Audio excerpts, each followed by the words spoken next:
But yeah.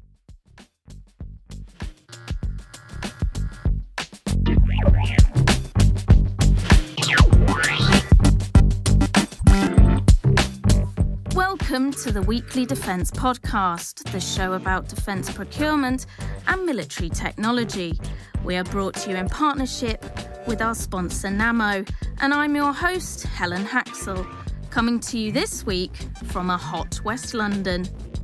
On the show this week, we speak to the director of the UK's Defence and Security Organisation, Mark Goldsack, about the future of defence exports and the role that technology transfer now plays. I sit down with L3 Technologies to talk about the company's manned-unmanned teaming innovations. But first, our weekly news roundup, and I'm joined by Richard Thomas, C Editor and Editor-in-Chief. Hey, Helen. Beth Maundrell, our Deputy Land Editor. Hey, Helen. And our Senior Reporter, Tim Martin. Hi, Helen. To talk about what's caught their eye this week. To kick things off, last week marked an escalation in tensions between Iran and the US, with Iranian forces shooting down a US surveillance drone that flew into its airspace.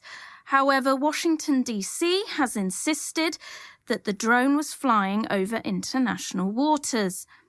Tensions between the two countries have escalated steadily since May 2018, when President Trump abandoned the 2015 nuclear deal between Iran and 6 world powers and began reinstating sanctions to force Iran to renegotiate the accord. Now, Richard, this geopolitical matter, what makes it so significant a week on? From a maritime perspective, it's obviously happening in one of the key international choke points around the world. There's a great deal of shipping, military, civil, and also leisure craft that pass through the Strait of Hormuz into the Gulf and into the Gulf of Oman on the other side.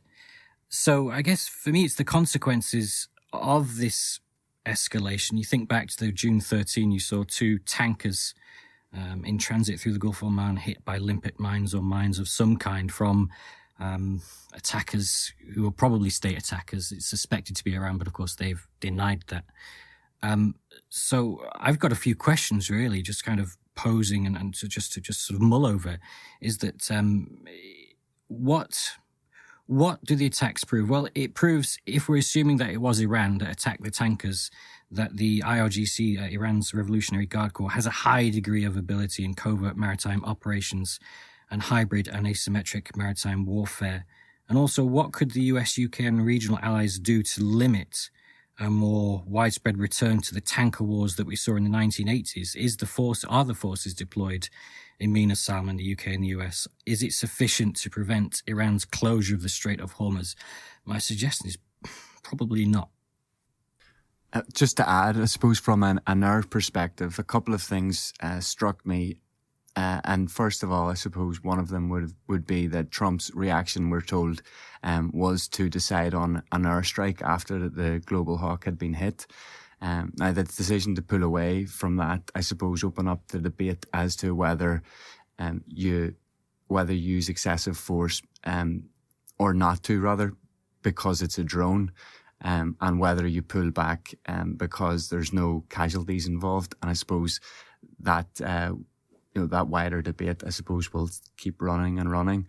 But secondly, Reuters also mentioned that there was an American P-8 Poseidon MPA, and it was Iran decided not to hit that. It had 35 passengers on board as well. So again, I think it's significant that the decision from America was taken to avoid the loss of life and casualties.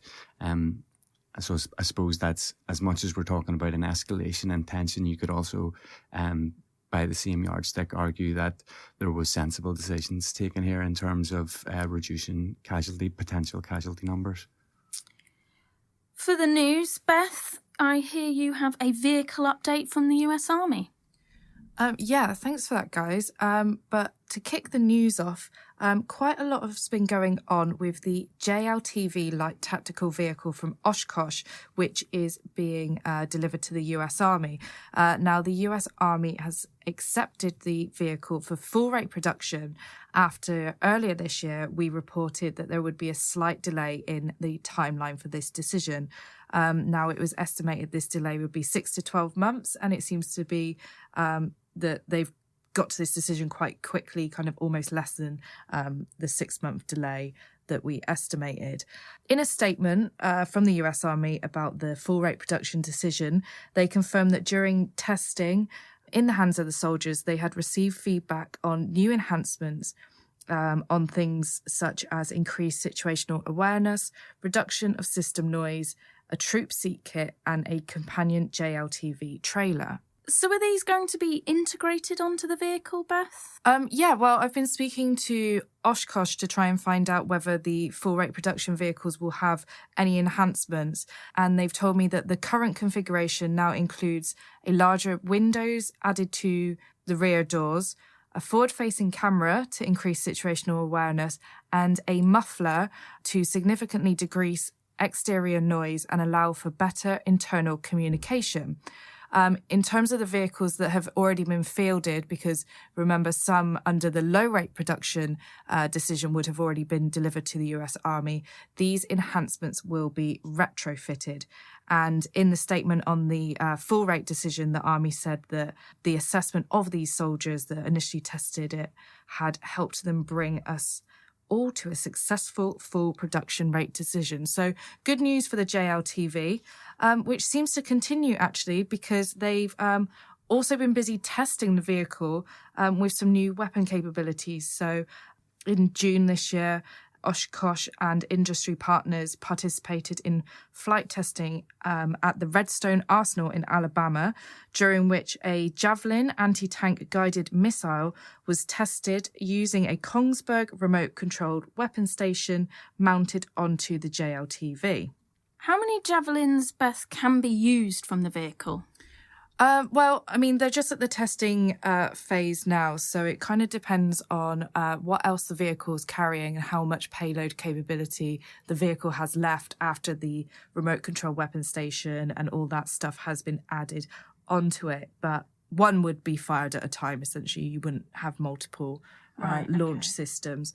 But considering the US military has to date ordered over 30,000 Javelin missiles, of course, some of these have been used, it's interesting to see how they are looking to integrate them into future platforms. And interestingly, it was not just US personnel present at this testing. International guests were also invited. Although we don't know who these were, it could be that other customers of the JLTV, like the UK and Slovenia, are looking into this type of missile capability for a light tactical vehicle. Why would you put a system like Javelin on a 4x4? I mean, it seems for the US's case, that would be a duplication of capabilities. And of course, they can do that because they've got more money to do that. But could you conceive of a situation where a JLTV has to use the Javelin in anger against probably quite a hard target? It's a bad situation for it to be in. Yeah, well, I think maybe they're trying to explore this like kind of shoot and scoot. So the JLTV is probably going to be able to get somewhere a lot quicker and move away from a point a lot quicker than a man on the ground, which the Javelin, of course, can be used in a handheld capacity. Also, we've seen a lot of militaries and a lot of industry putting weapon systems onto various vehicles, whether it be a light tactical vehicle, a Striker, or the Javelin has also been integrated onto a UGV. So I think industry is trying to show off what they can do. But essentially, as long as you've got the payload capacity, you can kind of fit anything onto anything, almost. But yeah, so a lot of this has been going on, and it kind of seems like waters are being tested and kind of seeing what kind of capabilities that armies would like, and industry are saying, well, this is what we can do. Do you like it? And then if they say, yes, we like it, they can go back and then say, but do we need it? Is it something we need? Because, like I said, if you can put it on a UGV, you can kind of put it on anything. Fair enough. With the air domain, Tim, I'm going to kick things off with a story from Alexander Mladenov. The Russian MOD is set to place a large-scale order for no fewer than 98 Mi-28 November Mike new generation attack helicopters. Why is this interesting? Well, to be honest, it's one of the largest, if not the largest, order of the year. The key here, I think, cynically, is obviously to keep it indigenous. But this order, despite the homegrown support, hasn't been without its troubles on pricing.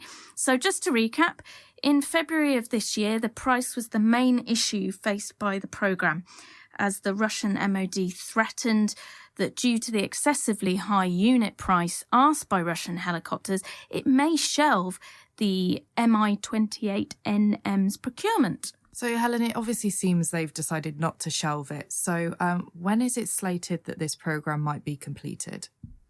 Well, Beth, at the moment, word on the ground in Russia is 2027. The order is set to be placed under the Russian MOD's current state armament programme 2018 to 2027. And what about the timeline for the development phases? The first prototype made its maiden flight in October 2016, and in fact the first pre-production aircraft was observed even, undergoing factory flight testing for the first time on the 17th of April. And only this month, June, the Russian MOD also reported that the Mi-28NM had successfully completed a test campaign in Syria, where the prototype was exhaustively tested in real-world combat conditions. Tim, over to you. You've got an update for us on Sikorsky's S-97 Raider. Yes, that's right. So the S-97, as we know, is the coaxial program that Sikorsky and are putting forward for FARA, the Future Attack Reconnaissance Aircraft. Of course, that's one of your favourites. Yeah, exactly. So I'll not spend too long in terms of fleshing out some of those developments on the programme per se, but we do know that the next stage for the programme for the US Army is to sign off on March 2020 deadline to issue contractors with a competitive prototype phase and to move towards final design and build. But to the story at hand, I suppose we can break it down into two parts. Sikorsky have said that they're working on correcting a flight control software issue that had resulted in a past hard landing incident from prototype 1 of the S-97. So significant in and of itself, because I suppose there's more pressure now on Sikorsky in terms of there's a hard deadline for the next stage of FARA. So as the test pilot that I was speaking to this week said, they're now on course to validate the flight control system as they move forward. I would say that actually they'll have to do that before the deadline of March 2020 in terms of giving the US Army, I suppose, a better understanding of the system and being able to judge how well it's improved. Secondly, Sikorsky were also talking about flight test speeds of the aircraft. So the requirement from FARA is 180 knots. They've already met that. But previously in October, they'd spoken of hitting a target of 220 knots. That was an internal target they'd set. But the flight test pilot, as he put it to me, mentioned that they haven't done that. They've only hit 207 knots at level flight. And his reasoning for that was that they've adjusted the flight test process. And that's mainly based on the fact that they now have the hard deadline from the US Army. So they've met the requirements. So I suppose from their perspective, anything beyond that exceeds the requirements of the US Army. So they met the US Army's speed flight test target, but they didn't meet their own self-inflicted target, I guess. Is that right? Absolutely. You could say that perhaps they gave too much away to the press pack when they mentioned that in October. Now, sadly, I didn't hold them to an actual timeline to hit the 220 knots. But I suppose their comeback on it is fairly straight. They've done everything that's expected to meet FARA requirements, and that's number one for them at the moment. Why would a company set itself a self-imposed target, an internal target, far in excess of what the customer actually needs. More effort for themselves, surely. Yeah, I think that's a great question, and you could, and not to, I suppose, make too big a deal out of it or suggest that Sikorsky have in effect shot themselves in the foot, but you could argue that going above and beyond the requirement is no bad thing. And they would also say that the X2, which was the predecessor to the S-97, had hit speeds beyond 180 knots as well. So the expectation would be that it would be fairly straightforward or logical to say that 220 knots was within reason. Yeah. Well, maybe I'm being flippant, but isn't it just marketing rhetoric? Because whenever we speak to companies around the world, they're either trying to get more orders from a country that they've just got deliveries into. So it's just always going to be the same, no? More is better. More is better. And I guess as well from Sikorsky's defence, they want to keep pushing that flight envelope. So anything else is a benefit, wouldn't you say? But Richard, calm seas or choppy waters? Depends which story we go with first. No, actually, it's two good news stories. I'll give you options. You've got FFGX or Large Surface Combatant. FFGX? FFGX. Great. So, quick update to say that the final RFP for the first 10 of a planned 20 hull fleet was issued 20th of June. So that's going to put GD, Fincantieri Marinette Marine, Ostal and Huntington Ingalls competing for the detailed design and construction phase of the programme contract award FY 2020. We knew all that, right, though, didn't we? I did. We all did, didn't we? Yes, sure. We all did. Totally on board with that. Absolutely. So to reach the US Navy's requirement for 20 FFGXs, the second contract is planned closer to FY 2025 for the next batch of 10 ships. So that's 2025 for the next RFP, probably give or take. Interesting that the Type 26, the global combat ship, which will be in the water with the RN maybe around 2023-ish, give or take, if it keeps to its timelines, that could conceivably put it in a state whereby it is sea-proven and therefore eligible for the second round of RFPs, which might end up seeing the US Navy with a two-variant fleet of FFGXs as the LCSs as well. So we're still waiting for a NAVSEA response on any potential two-variant FFGX fleet. We'll keep you updated, of course. Got something else for us then? Always. We've got Large Surface Combatant Mark Sellinger in Washington, D.C. So the US Navy released 2 RFIs for its future Large Surface Combatant in February 2019. It has received responses from more than 30 potential industrial partners. The Navy said they are definitely pleased with this level of response. So it's known, or considered to be known, that the LSC, the Large Surface Combatant, will draw heavily in terms of design on the DDG-1000 Zumwalt-class destroyers, more so than the conventional-looking DDG-51s, the Arleigh Burkes. So it could end up being a Zumwalt design again. Looking like a Zumwalt, yes.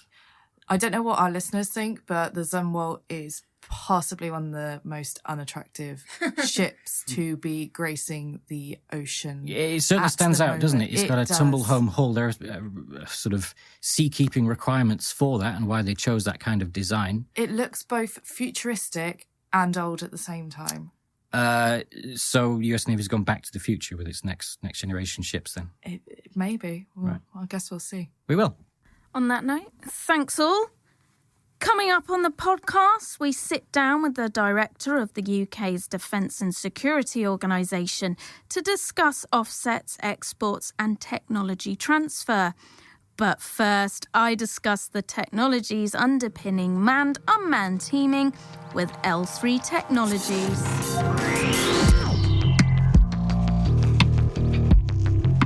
After almost 40 years in the defence publishing business here at Shephard Media, we have built up a strong and loyal audience across all sectors. Our content is trusted and consumed by key decision makers through multiple channels. One benefit of having such a dedicated audience base is our ability to offer a comprehensive range of message delivery options for the discerning advertiser. From brand awareness campaigns across a combination of print and digital media, through targeted email campaigns or show dailies, to a plethora of online opportunities, or even advertising opportunities within this podcast itself. If you'd like to learn more, please visit shepherdmedia.com/advertising to discover more about the many advertising options available. Shepherd Media is at Paris Air Show, and I'm joined by L3 Technologies. I am with Dan and Rob. Nice to have you on the podcast, the Weekly Defense Podcast. Thank you, Helen. Again, my name is Dan Gelston. I'm the president of L3's broadband communications sector, located in Salt Lake City with about 4,000 personnel. Hey, I'm Rob Johnston. I'm the director for Army Business Development, and I work for Dan. Thank you both very much for joining me. So the conversation today that we're going to have is not just on L3 Technologies, but some of the technological solutions that you supply for Mum-T. I wondered, Rob, you've got quite a legacy in this field. If you could just kick us off and give us a bit of a background to some of the programs that you're working on. I know that one was awarded in October last year. Sure. So for L3, Mum-T is a franchise program. We consider ourselves a leader in that area. We've been supporting the U.S. Army for nearly 20 years in the development. Back in 2001, there was an R&D program that was directly reporting to the U.S. Army's, actually it was Department of Defense, Office of Secretary of Defense. Later, the prototype was fielded in 2007. With such great success, they gave us our first contract in January of 2010. And like you said, we've recently gotten an upgrade contract recently. So first, what is Mum-T? What does it really mean? Mum-T started off as basically a UAV and an Apache team together, manned, unmanned teaming. The UAV would go forward closer to the enemy, to the threat, gather the video, transmit the video down to the cockpit for the Apache pilot to evaluate what the threat situation is like. It has since greatly evolved beyond just the Apache and the UAV.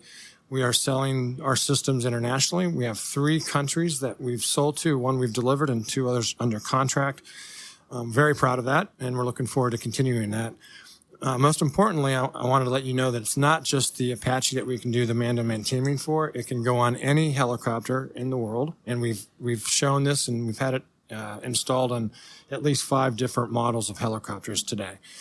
But as it grows and expands, the video dissemination that we started with from a UAV to the helicopter has broadened from any platform that can carry a communication data link. L3 would gladly supply that. They're on sniper pods, lightning pods. They're on ground vehicles. They're on many, many UAVs. They're also located in the command centers, the Tactical Operations Center. So all that video coming in from the various sources is now being fed back to those commanders in the rear. It enables them to make real-time decisions based upon real-time information. It just allows them to make those decisions quicker, get inside the enemy's decision-making cycle, and increase their chances of having a winning day. And how important is it for the human involvement with Mum-T technology, do you think?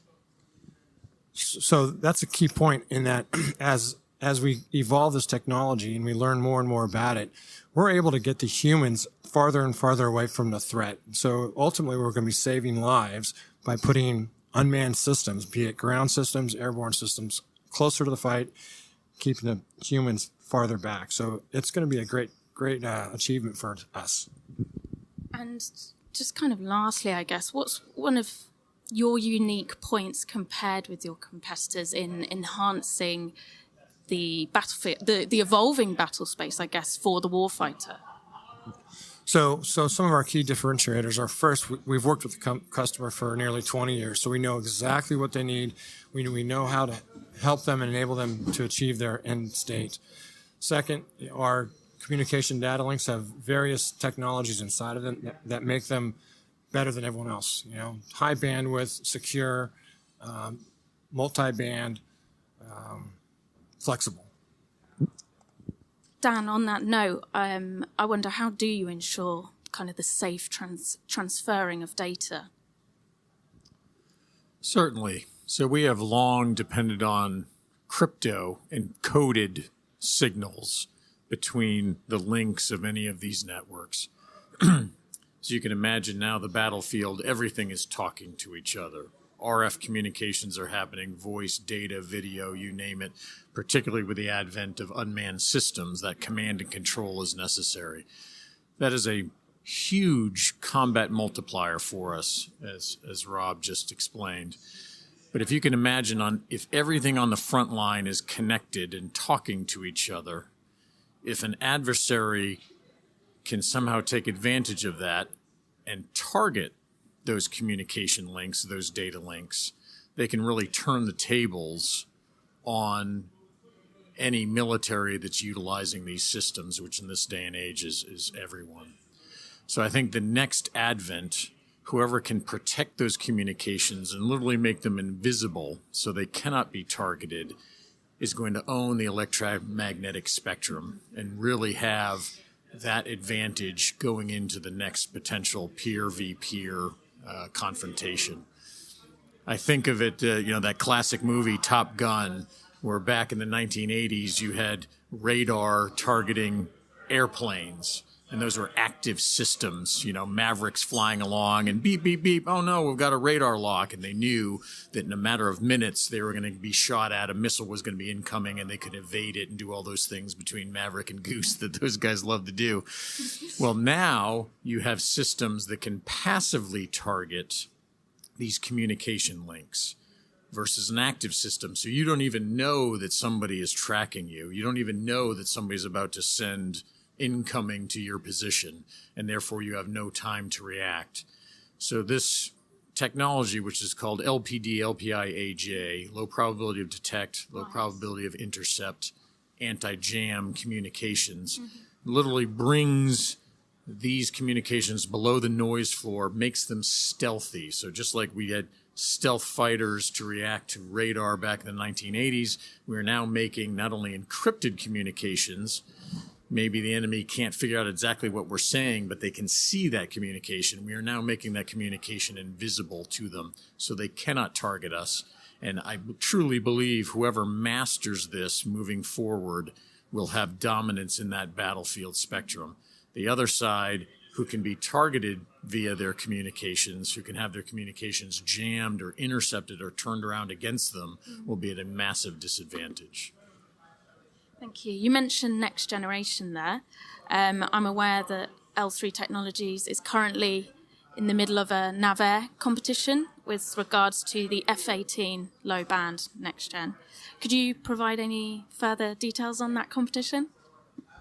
I would love to. Since 1956, my organization under L3, Communication Systems West, has been a leader in communications. We have seen the advent of communications and electronic warfare starting to converge within that spectrum.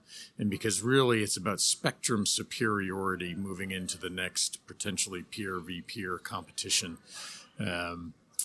That's something that we wanted to move into in a parallel space. Right. And when it does truly converge, you'll literally be utilizing the same equipment to do both your communications and your electronic warfare and eventually your signals intelligence. So we watched the market for an opportunity where we could really take advantage of our communications experience and insert ourselves into the future of electronic warfare, taking advantage of that convergence.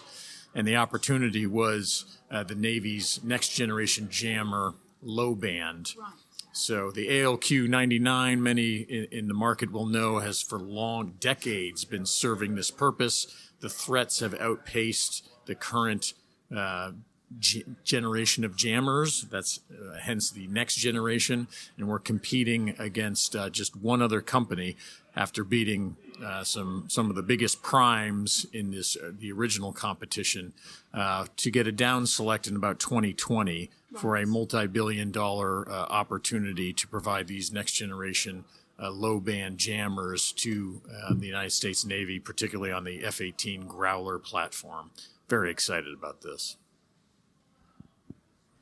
So what can we expect if I see you both in 2 years' time at Paris Air Show? What can we expect from L3 Technologies over the next couple of years?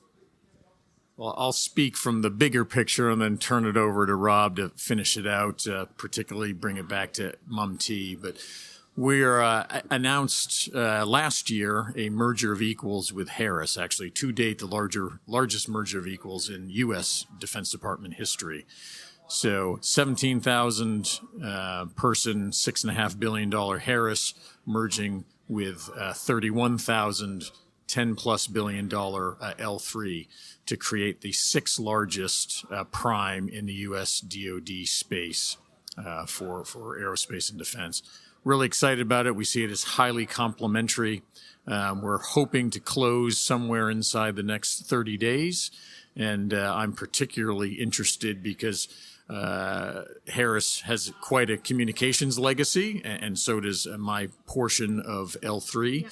And we see some real complements there. They are very prolific and advanced, particularly in ground and tactical communications, whereas traditionally CS West has been at the airborne tier, a little more exquisite ISR focus. So we see those as highly complementary spaces. And I think together we've got some synergies that can really bring to bear for the benefit of our customers. So it's something that my workforce and certainly the two companies are really looking forward to getting done here, hopefully in the very near term. As far as what exactly we will look like in 2 years with this technology, let me turn it over to Rob. Thanks, Dan. So I'm excited about this upcoming merger with Harris because we can take the best of both worlds, what Harris provides and what L3 provides. And I can see a world of man-to-man teaming across the battlefield, both airborne and ground. Specifically for the future of our current MUM-T system we sell, I mentioned we have 3 countries we either under contract or have delivered to. I'd like to report back that we've delivered to all 16 nations that have Apaches, and there's more to come. There's a total of 800 or so Apaches that'll be deployed around the world outside of the U.S. forces. Yeah. So we want to be on all of those.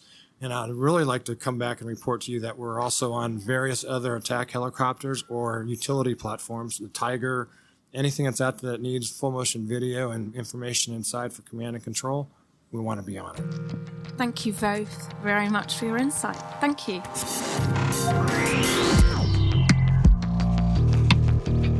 We wanted to take time out from the podcast to tell you about a more recent addition to Shephard Media. Our new series of market forecasts enables you to understand both the broader competitive landscape and finer details of various sectors of the defence industry. Each one identifies the demand for platforms, programs and equipment in each sector and across each region. We have gathered this information together into a large database, and from that we have compiled the reports, which project our view of the equipment and procurement market over the next 10 years. To date, we have produced market forecasts on the armoured vehicles and naval vessels markets. We have just released our military unmanned systems market forecast. And later in the year, we plan to release 10-year forecasts on the military aircraft and artillery and air defence markets. To find out more, please email subs@shephardmedia.com or visit our website. I'm here at the Paris Air Show 2019. It's day one, and we've sat down with Mark Goldsack, who's the director of the UK's Defence and Security Organisation. Now, Mark's agreed to give us an overview of what his organisation does and its role in furthering international defence and security exports for the UK. DSO, as you're probably aware, Defence and Security Organisation, always gets a lot of emphasis on the defence, but the security piece is a massive bit of what we do. And a subset of that is cyber. So there's a broad range of export support advice that we provide across the piece. Within the defence piece, though, given the focus of this show, I'm going to concentrate to a large extent on the aerospace sector, inevitably, because we're at the Paris Air Show, and we use that as the backdrop for this discussion. From my arrival in the organisation, we've been trying, since I arrived, we've been trying to do 2 or 3 really key things to upgear what we're doing. And I'm not sure if you're even clear the specific mission I'm given by the Department for International Trade, but it is to maximise both exports and foreign direct investment in the defence, security and cyber sectors. Now, for me, that means 2 or 3 key things and amplifying 2 or 3 key things as we go forward. The first is understanding how we do our understanding of international markets and turning that into a much more focused attempt to get market access and compete. Now, the reason I've picked on that as a particular issue is that if we're going to maximise exports, it's not about what we can do off the back of existing contacts, existing contracts. It's where can we put our offering much more competitively across the sector. So for me, never scared of competition when you've got quality product. Our product in the aerospace sector dominates. We are easily, and I haven't seen this year's statistics yet, but historically year on year, we're the second biggest exporter globally. And that's for a reason. It's because we've got a quality product. That quality product comes with 2 key things, I think, these days. One is an increasing requirement by customer countries to be able to see a win-win in the deal. So they need to see an increased element of domestic production brought in. And that's where I think UK industry has a unique offer to give. More than almost any other country I can think of, not only is the government up for partnering, but our industry is structured and has business models that lend itself to partnering. We're able to share, transfer IP, move production offshore in a way that no other defence industry is. And why is that? Primarily it's because it's privately owned. Therefore, there is an agility in there that doesn't exist in state-owned systems or in very heavily protected or regulated markets, which prevent people from exporting technology on a broader base. Now, what does that mean as we look forward over the next 20, 30 years? The emerging markets where we're looking at are all keen to develop a technology lead and a technology sector. And that's where our offering is targeted. So if we're going to progress stuff in those spaces, we have to come up with these more innovative business models. So going forward, that sits front and center. The second piece is making sure that we've got the relationships in place. One of DSO's unique market positionings as an export support organisation is that we do have a global footprint. We're able to support our domestic companies in any country you care to mention. That's how far our tentacles go. Now, the trick here is how we focus and how we provide concentrated support so that we get the right amount of value out of that level of support. But this isn't a game that's solely focused on OEMs. The mid-tiers and the SMEs are a key part of the market. And in rough terms, it's worth recognising that in the defence and security sectors combined, SMEs probably provided over 8 to 9 billion pounds worth of exports in the last couple of years. So this is a really significant part of the market. It's not something that can be ignored, but it's something that needs a graduated offering. What an SME needs and what a large OEM needs are probably 2 very different requirements. So DSO has to face singleton large units and then a multiplicity of smaller, more varied ones, all of whom have quite a varied appetite for support. So as an opening statement, there you are. Is there anything else you'd like to follow up on as we go through? Just to set the scene a little bit, Yeah. so what's the overall size of the market? You know, how important is the defence and security sector to the UK economy in terms of the size of the exports? So you can end up in quite difficult statistical space here very quickly if you're not careful. The way I would put it is that we're putting year on year over a 10-year period between 7 and 10 billion pounds worth of exports into the pot.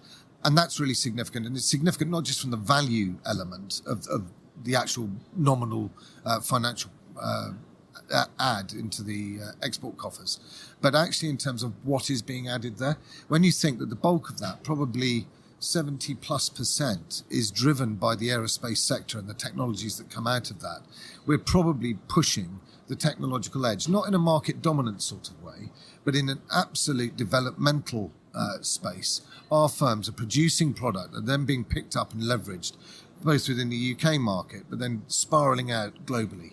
How we then accord value, of course, changes, because once you start getting home markets overseas, they stop being recorded as export wins. But I think it makes more sense to look at some of this from a prosperity space, where you're taking 2 steps back and looking at a much larger economic impact on the system. And so for us, now that we're part of an economic Department of Trade and the Department of International Trade, for us, the policies that sit around the overall health of the industry are as important as specifically supporting an export campaign.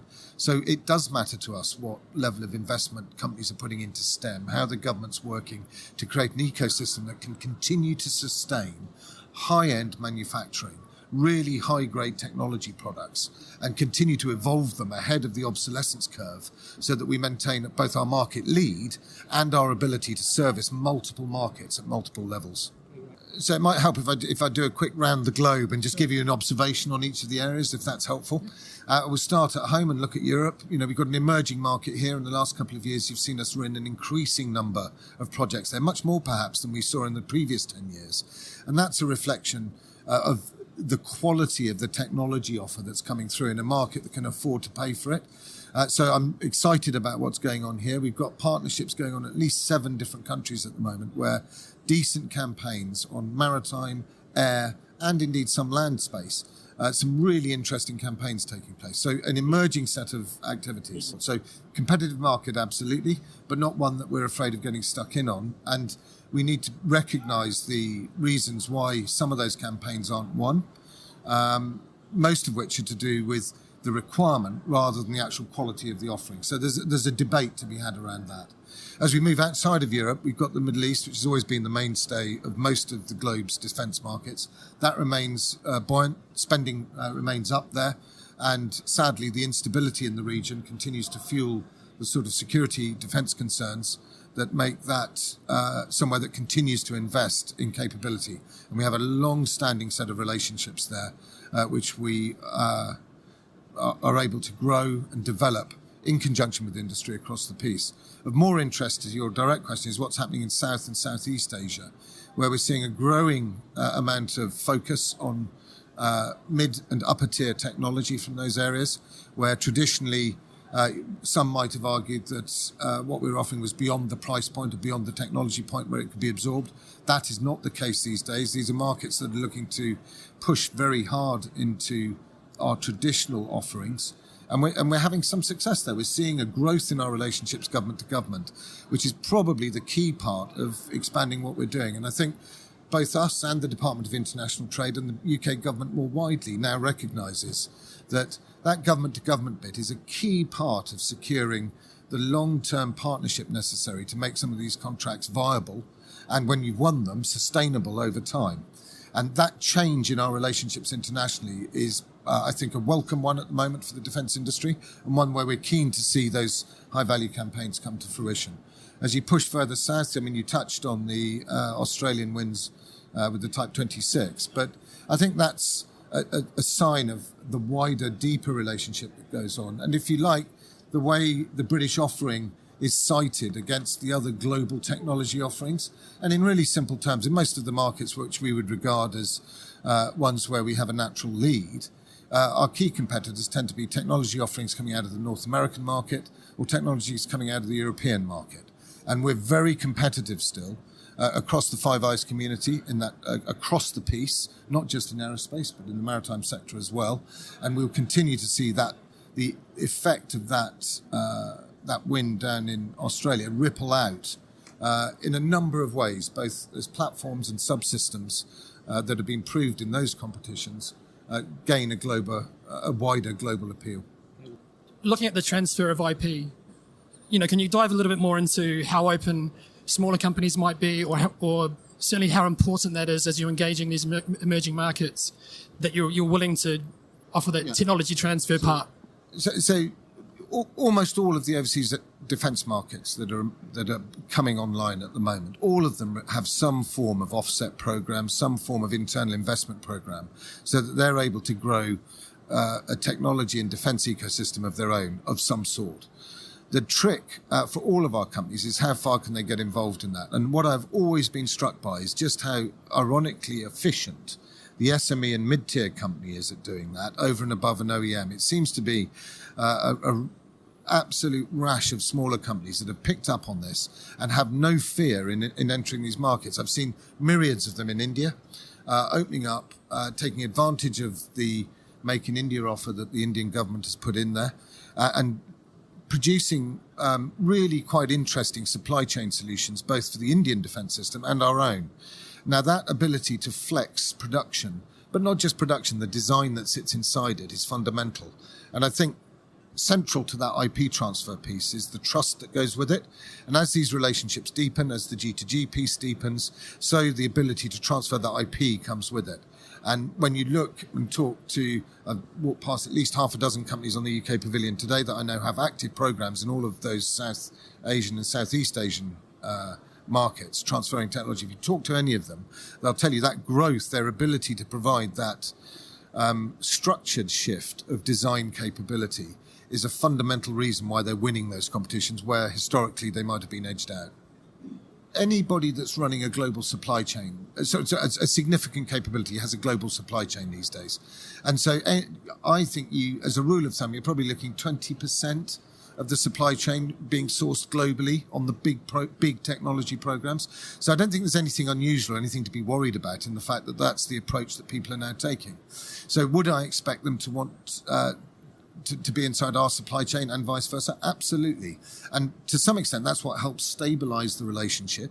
It's what helps build the trust. And it's what helps lock the two defense economies together as they're trying to grow.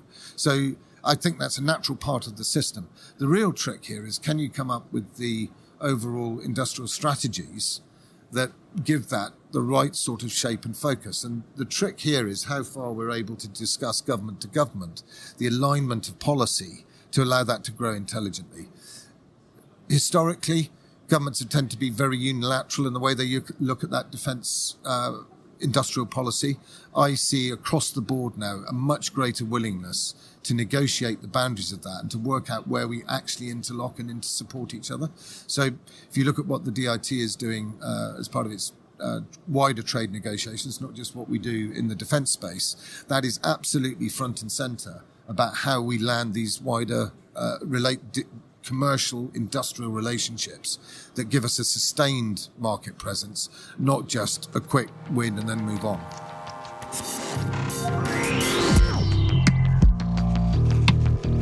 So welcome to this week's Industry Voice segment. This is a part of the show that's brought to you in partnership with our sponsor, Namo. I'm Tony Skinner, VP of Content here at Shephard Media, and I'm joined once again by our regular contributor, Andre Lalonde, who is the SVP of Communications for Namo. Good afternoon, Andre. Good afternoon, Tony. So this week we're going to get a little bit reflective, cast our eye back over the last 6 months and look at the stories that have dominated the defence media over that period. Often in the trade press, but there's also been a lot of crossover in terms of what the mainstream media has been covering, given the importance of some of these stories.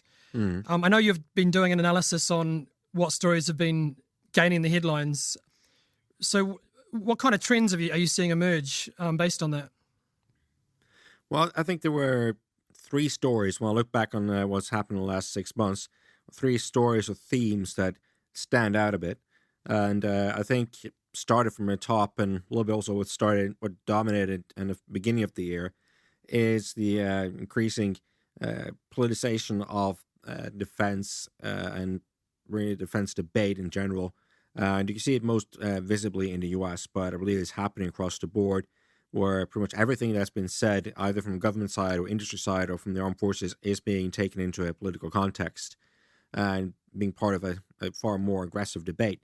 Now, to some degree, you can always claim that's always been the case, that defense and military affairs has always been politicized, but I think we're seeing that growing even more so now in the last 6 months. The second thing that really has dominated is China. That's been a big topic that I've noticed coming up both in mainstream media and in trade press. Everything from Huawei to questions regarding supply chain, rare earths, and so on. And not least then Western reaction to different questions relating to China. And the final thing, and this is one of the few times when I saw a story come up that really dominated press, both in on the trade press and on mainstream, a single story, and that is the Raytheon UTC merger. that just kicked up such a flurry of commentary articles on different kinds of news reporting, and just the rumors first, and then confirmation, and then all kinds of speculation about what this will mean, etc. So I think those were really the two big themes and one big story that dominated the first 6 months of 2019. So without going into too much of the weeds across those three themes, individually, but what do you think those three stories sort of tell us from a defense industry point of view, and then I guess from where you're sitting as a defense communicator, from your point of view in terms of how the landscape maybe is changing? Yeah, if you look at it first from a defense communicator, I think it's definitely clear that the tensions within the political debate and media is really rising. It means that we have to be very aware of everything we say, how that could be taken into a context or out of a context, and we have to be very, very aware of this. But at the same time, also means that we can't really sit on the sidelines because this is happening so quickly. So, as we discussed several times before, we have to get involved. But also, I think the question around China means that the attention on requirements and the shift towards different types of requirements, that is going to continue. So expect there to be a renewed focus on high intensity operations, as we also discussed before. And that is clearly getting a lot of public attention, and the awareness of that is not going to go away. And the final thing, what happened then with Raytheon and UTC, again, it's the consolidation, it's the mergers, it's the changing of the industry as a result of those two first trends. That is clearly also something that is gaining a lot of attention, but it's also something that I think we'll see more of going forward. All these three themes here that have dominated the first 6 months, there's every reason to believe that they will also be high on the agenda in the final 6 months of 2019. And what do you think this means for the defense trade press in particular? I mean, as we said, a lot of the mainstream media's been covered a lot of these issues quite extensively. But what role do you think the trade press can play in terms of telling some of these stories, and then obviously following the narrative along once the headlines kind of die down, and sort of monitoring some of these situations? Well, that's a good question. I think that's really what's going to be the biggest challenge for trade press if we're going to stay relevant in a era which is so dominated by these big and global issues. It's how to contextualize this and put it into a context where industry insiders feel like they are able to go beyond the headlines, go beyond the very generic coverage of these questions that you see in the mainstream press, and really provide some added value. How can you actually help someone who a defense industry insider to understand what it really means for them when you see the increased focus on China, on supply chain or rare earths, or how to navigate that highly politicized landscape that we're seeing? I think if the trade press is going to stay relevant, that is the things that I have to provide, that little added insight beyond that, and in a way that is timely and that is really happening as all these questions are being debated in the wider society. Because getting it weeks or maybe a month later, well, it might be interesting, but maybe not quite as relevant as if you get it here now and you can act on it and you can use it in that ongoing story, which is basically how industry is going to develop. Certainly, yeah, we know the landscape is changing quickly, and that conversation about both from talking to other journalists and then talking to other defense communicators, defense PR, that idea of how do we stay relevant in a very rapidly changing world was a key theme of the Paris Air Show last week, or was one thing that people were wanting to talk about. So another fascinating topic, and one that we could talk about again all day. But I guess, as we look forward to the rest of the year, see how these things play out. Absolutely. Andra, thanks again for your time. Thank you. This episode of Shephard's Weekly Defence Podcast was brought to you by our sponsor Namo. If you've enjoyed what you've heard, please head over to shepherdmedia.com to access all our news stories and subscriber content. We'd love to hear what you thought of the podcast, so please do subscribe, rate, and give a review on iTunes or other podcasting platforms. Thanks for listening.